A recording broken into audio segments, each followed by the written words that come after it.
ఇందాకెవరో మాట్లాడుతూ అంటుండ్రు మా శశాన్ అనే ఎవరు అందరు ఇక రేపు ఎంపీటీసీ జెడ్పీటీసీ ఎలక్షన్ వస్తుంది, దాంట్లో కూడా మంచి గెలిపియాలని మా సోములన్న అంటున్నాడు.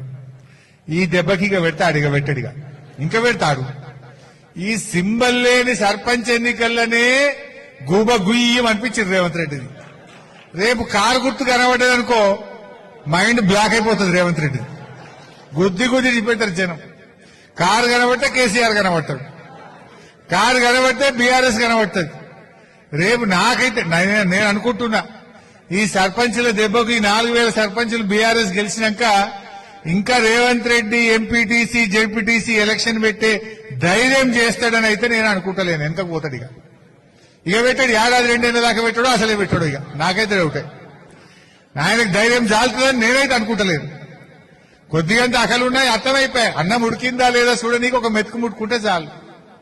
జనరల్ గా 90% గెలవాల్సిన కాంగ్రెస్ 50% లోపే పరిమితమైందంటేనే ఇవాళ అర్థం చేసుకోవాలి.